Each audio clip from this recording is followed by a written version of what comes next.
I am convinced of one thing, probably now more than ever after 33, 34 years of owning this company called Progress Coaching.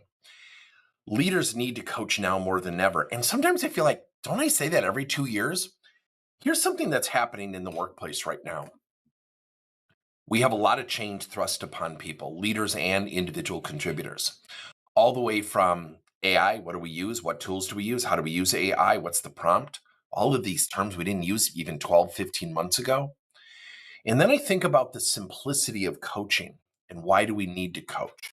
And why do we need to have something called continuous coaching? There are three types of coaching. Number one, there's situational coaching, things that are brought to us as leaders, such as two employees coming in and saying, we don't work well together. What can we do? We have a conversation with them and then we convince ourselves, I had a great coaching conversation with those two. Now they're fixed. No, they're not. And then number two, we have something called observational coaching. And a lot of companies subscribe to this. To be candid, I cringe a little bit because typically when we observe or spot something, what are we really spotting? Typically, we're spotting things we want to correct or fix.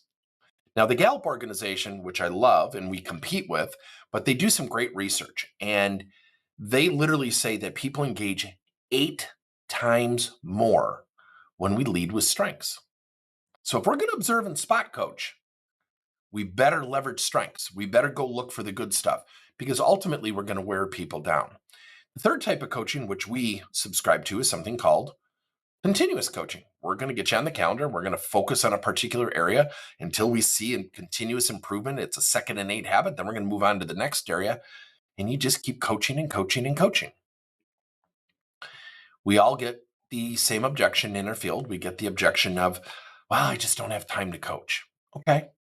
If you don't have time to coach, then you don't have time to hire replacements. If you don't have time to coach, what's going to happen at the end of the year review? So it puts a lot of strain because I think one of the things that I'm now just starting to hear, which I kind of predicted, was, well, with AI, now we're going to be able to save time. Well, AI should save time so you can reinvest in coaching. What's actually happening in some areas, great companies are coming out with these great AI tools, and now AI can coach your employees, and I am all for it. We have our own AI product line. The challenge is going to be is how to use that AI tool. How are you going to use AI to supplement human-based coaching? Here's the funny thing with technology. When technology goes up, so does the crave for human connection and interaction.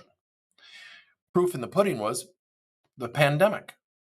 Wow, we can do our jobs at home. I can get on a screen. I can look in the video. I can see my teammates.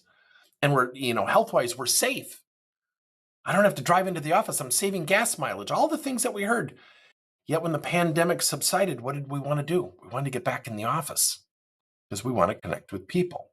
So we got to be very careful of how we use AI. I think AI is a companion and a partner and a tool that human-based leaders have to use in their coaching strategy. Now, I'm going to share this. We've been teaching for 33 years. We've never changed it because I think it just makes sense. Is our coaching framework. You have to have a coaching framework. It's kind of like a speech for a play. You're not going to go to opening night or a dress rehearsal without knowing your lines, right? Now, I'm not saying we know our lines and we have scripts and we say things verbatim, but a framework is, here's how you coach. Here's kind of the map you need to take when you're, driving talent development or retaining talent development. And we use something called QALMS, QALMS. Questions, drive self-awareness. A, activities for change. Learning projects. Next week, come in with 2 examples of. That is our accountability and ownership part of the framework. And then the M, the motivator. How do I have conversations around where they want to go, with their careers?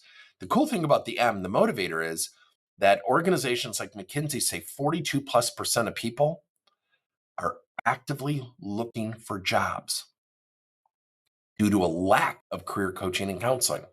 And if we throw AI at that, be careful. That might come off really impersonal. They may not know how to prompt it. They may not know how to work with the tool. And then the last is supplemental coaching. How do I supplement my direct coaching, which is that QAL? And the supplemental coaching could be, I want you to get into a mentoring relationship, or I want you to read this book and email me after every chapter, or I want you to observe some teammates who do the particular areas that we're coaching to really well, and then journal what they did well. Supplemental coaching are prescriptive coaching strategies. So coaching's changing. It's coming and it's coming fast.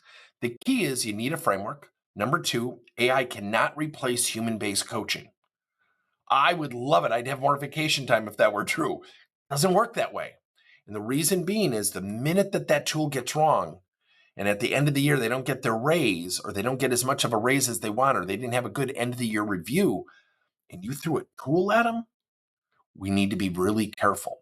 These are the trends that are coming in the workplace. These are the trends that are happening right now with leadership.